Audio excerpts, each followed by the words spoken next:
Okay, a couple boxes of eBay crap came in here. Let's see what we got here. I haven't been buying very much this year. Some of this is stragglers from last year. Christmas shipping's kind of slow.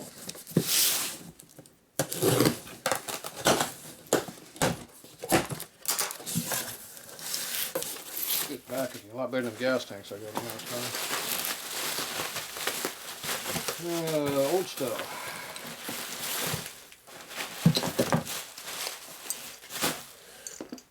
Okay, that is bigger than a 45. That's probably a UL intake manifold. Big twin flathead, 37 to 48. To blast this one and see how nice it looks. Looks a lot better than the 45 one I did before. So these are one size bigger than the 45. So this is the upgraded size if you want to go bigger. But you have to weld new nipples in your cylinders to use it. Alright, I'll have to clean that up, see what it looks like.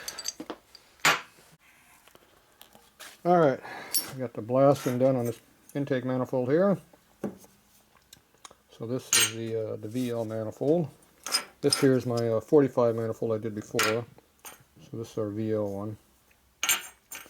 So this one here you can see there's very, very little wear where the seal rings go. See a little bit right in there, not too bad. So that should seal up pretty good again. It's not rusty around the sealing face there. And the manifold face is not too bad either. This one here was a lot rougher, see. So these are the nuts and the seal rings to go in the manifold. These all look good too.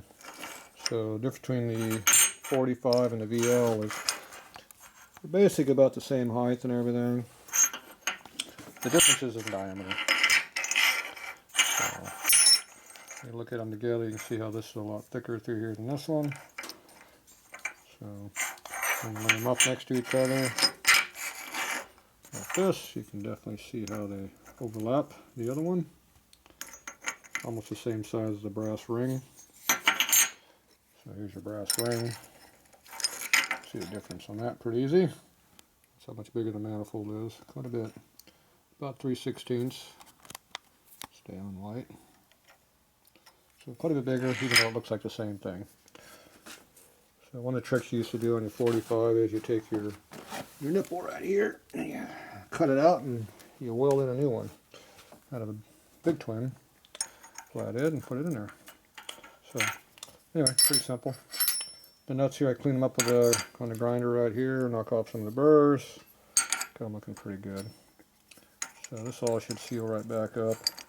This came off really hard. They go back on like they're supposed to. I didn't have to beat the hell out of them to get them off. Put them back on again. And they slid in like they're supposed to. So there you go.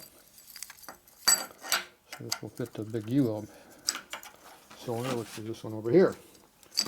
This here's a big UL mouth, big cylinder here. A couple floating around here. That should break the fins off.